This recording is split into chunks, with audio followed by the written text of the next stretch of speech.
Cancer through Virgo, current energy, timestamps will be provided starting with Cancer.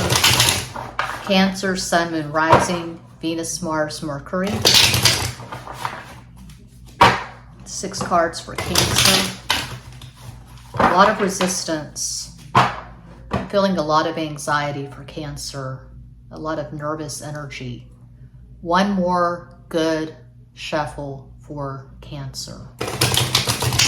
Bueno. Okay. Queen of Wands. Page of Cups. The Devil.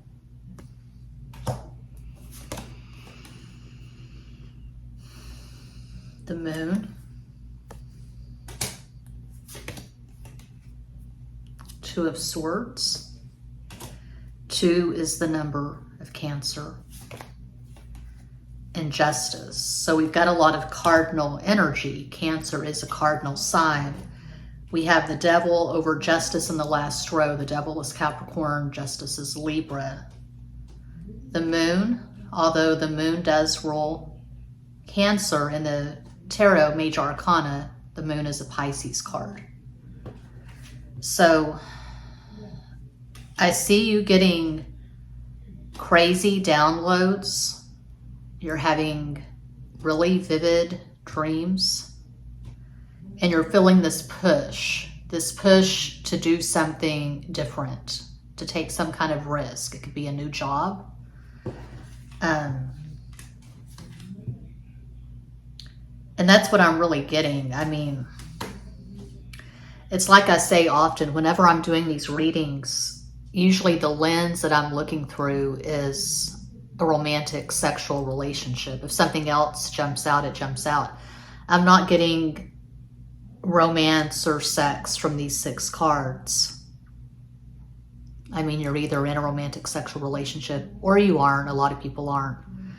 But this is more focused on what's going on with you internally. And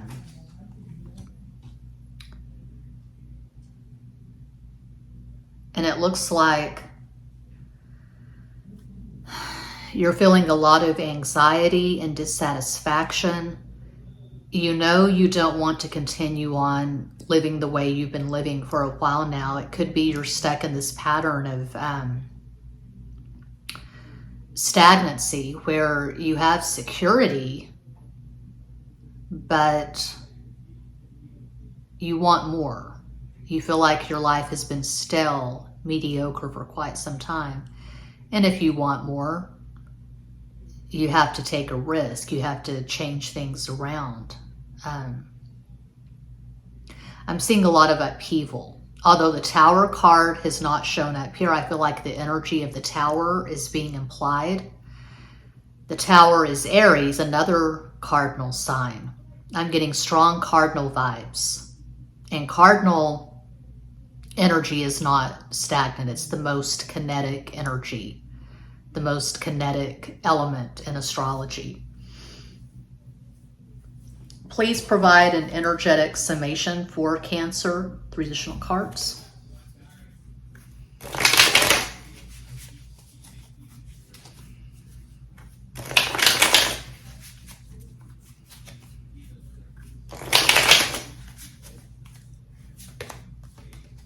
The High Priestess, and that is a Cancer card.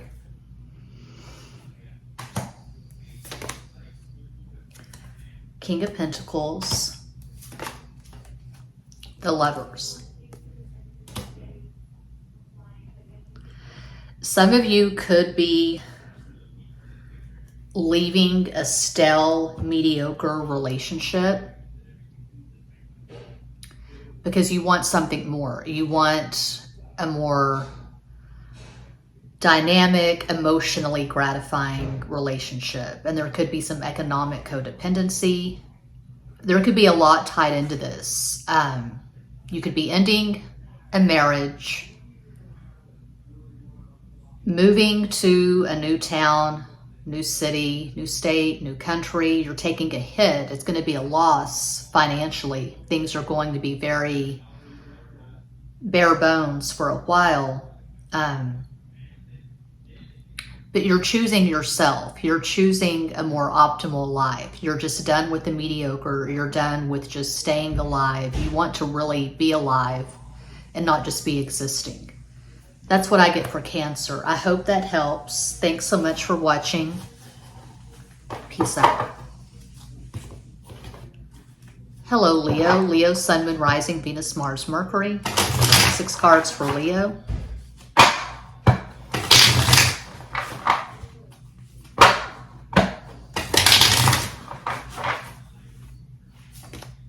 The Fool.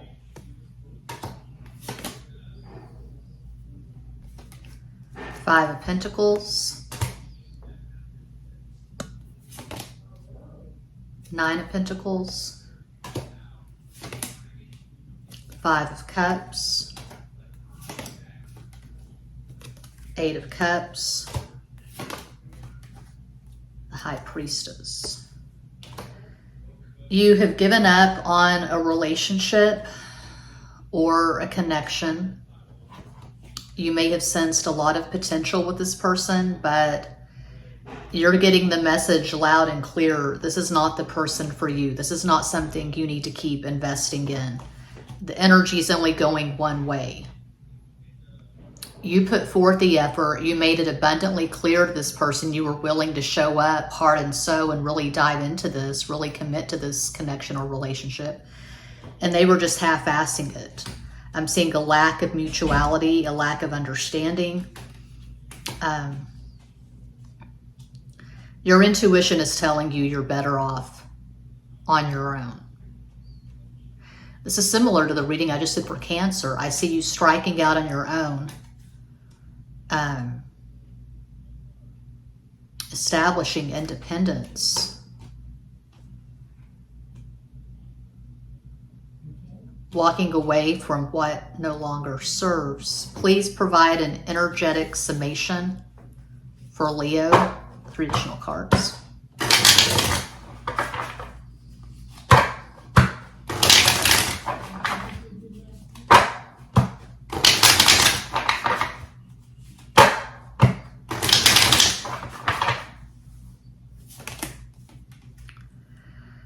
Five of Wands, another 5. 5 is Mercury, which rules Gemini and Virgo. 4 of Swords. I say this often. 3 of Cups.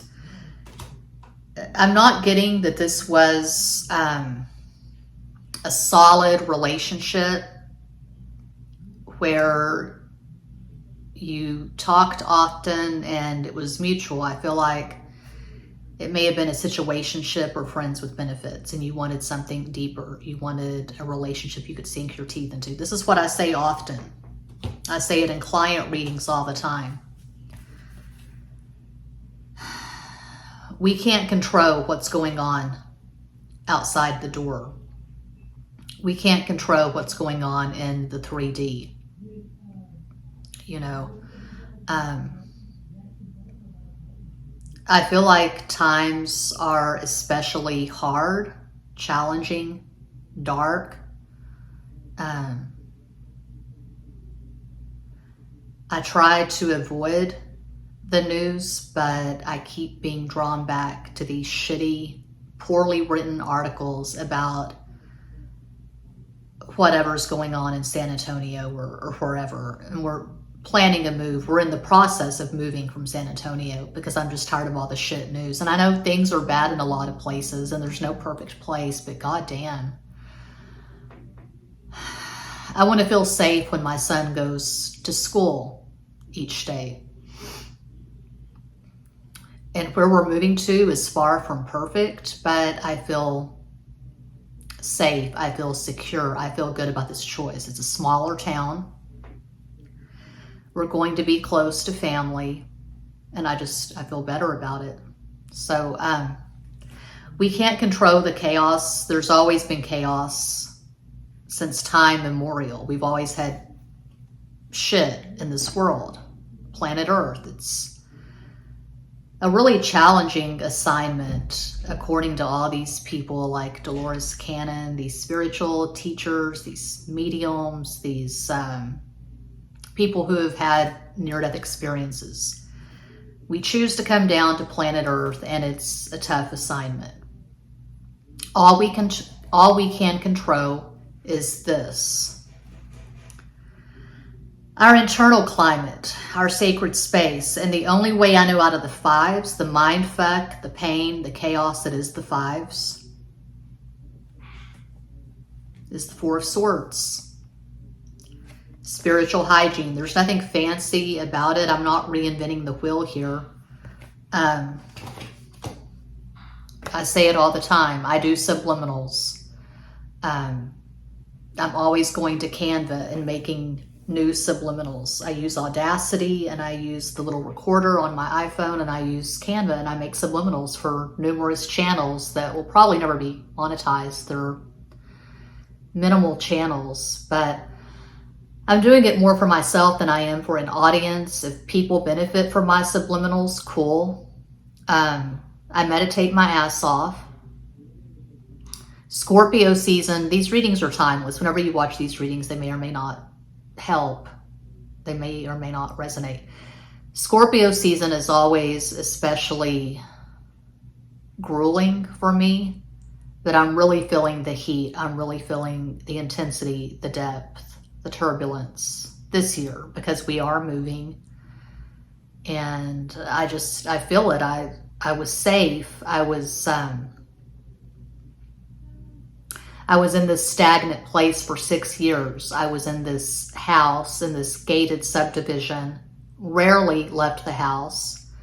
Before the pandemic, I would go and get my hair done about once a week, get my mani-pedis, and go to HEB and get groceries. For years, I've been getting my groceries at Amazon Fresh. There's this one store we go to about once a month, and it's clear across town. But I don't do social media. I do YouTube, and that's it. And even YouTube at times is too much, but I'm trying to keep my Siren Tarot channel going. I'm trying to grow this channel. I'm slowly growing Sky Radio, which Sky Radio is just affirmations. It's not even at 200 subscribers yet. And then I have my original YouTube channel, Opulence Press, that's, I think the current subscriber count is 225, and that's just random. That's whatever. I've been doing a lot of subliminals there lately, and a lot of my art. I show my art.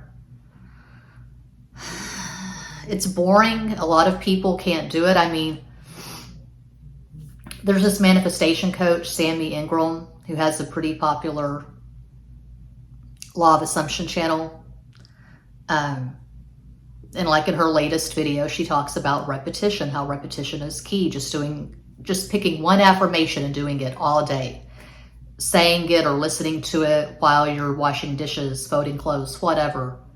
And people will leave comments saying things like, well, can we listen to music while we're listening to the affirmations or doing the affirmations, because it's so boring? People do not want to be bored. Some people live for the chaos that is the fives. People live for going back and forth in YouTube comments, or going back and forth on Facebook or Twitter, just getting pulled into this debate and that debate. And everyone has a damn opinion on everything, from bananas to gun control to abortion. I mean, every damn thing. People have opinions. And you can choose to stay in that, but I choose to take myself out of the equation. I am opinionated. I voice my opinions at numerous channels, you know. Well, the tarot channels especially, I'm very opinionated. But I'm not going to get pulled into debates. I'm not going to go toe-to-toe with anyone on anything. I like my quiet time. I like my solitude, but I'm being pushed to probably go out there and, when we move, get a regular job, at least part-time, and get a vehicle. And start doing things in the community, because I've been in quasi-hermit mode for 6 years, and it's time to change. But I'm not going to get pulled into other people's bullshit, other people's craziness. I refuse. I'm very strong with my boundaries. So you can choose to stay in the fives, or you can walk away from the bullshit and protect your sacred space at all costs. That's what I have for Leo. I hope that helps. Thanks for watching. Peace out. Virgo, Sun, Moon, Rising, Venus, Mars, Mercury. 6 cards for Virgo.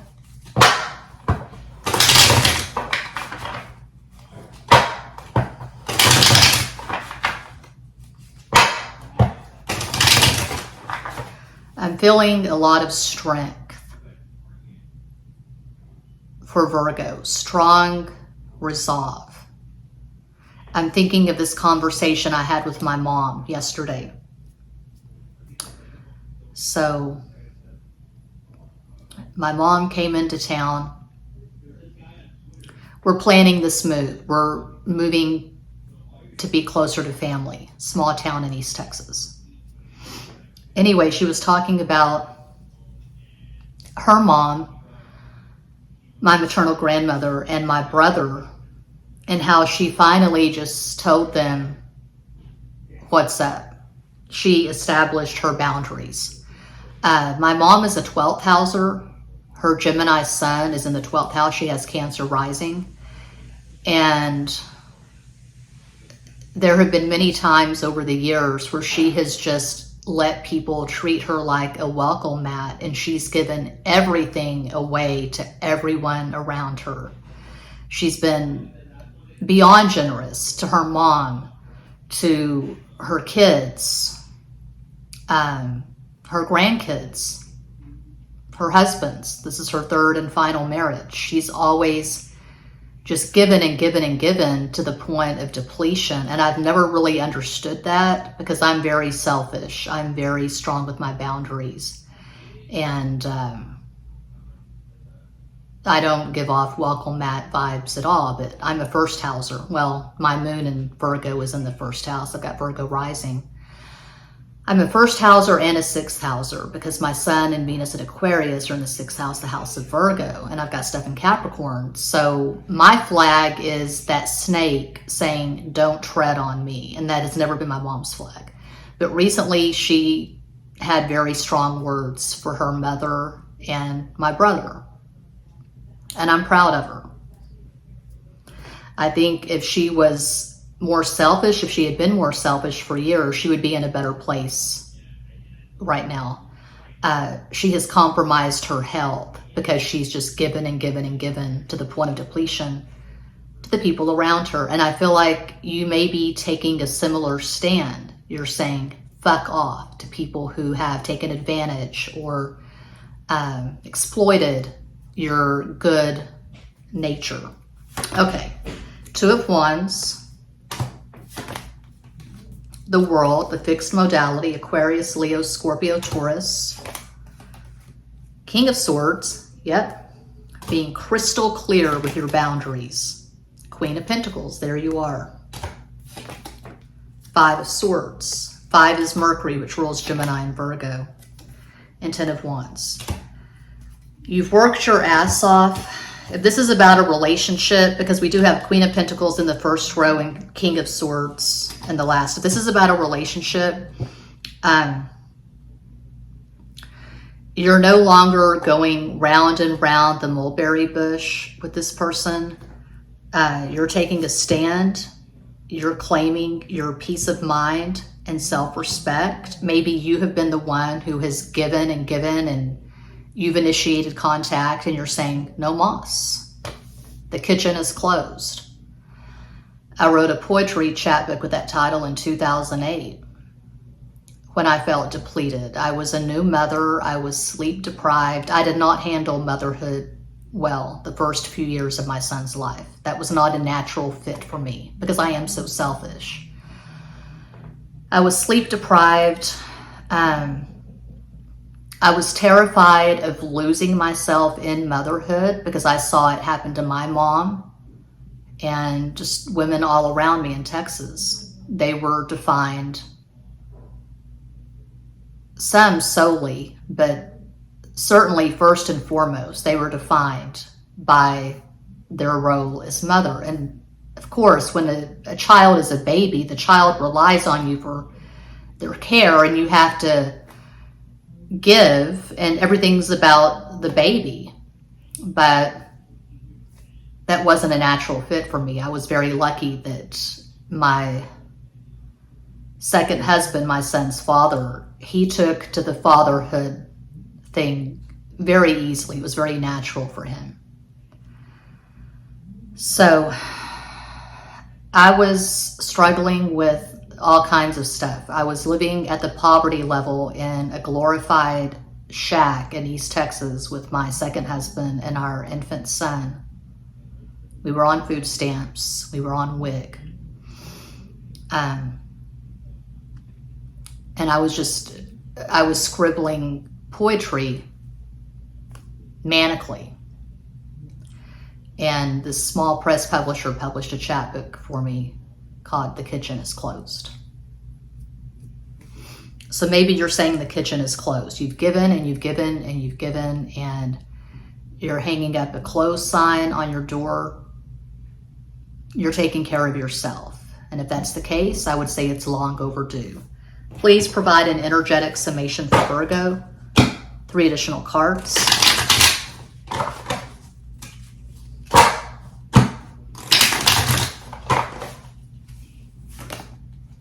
Six of Pentacles, Ace of Cups, Knight of Pentacles. You're carving your value in stone, and you're not going to compromise that ever again. This is what I'm worth. If you want to be with me, if you want to fuck with me, these are the terms and conditions. It's not going to be a free-for-all anymore. You're immersing yourself in the Ace of Cups. You're claiming the peace that surpasses all understanding. And that's the baseline. That's how any of us should be operating. We should be taking care of ourselves first and foremost. Claiming, at the very least, mutuality. Because if you're giving and giving and the other person is just taking and half-assing it, well, you're compromising yourself, and I don't advise that. The Janis Joplin quote comes to mind. Janis Joplin was a Capricorn. Don't compromise yourself. You're all you've got. That's what I have for Virgo. I hope that helps. Thanks so much for watching. Peace out.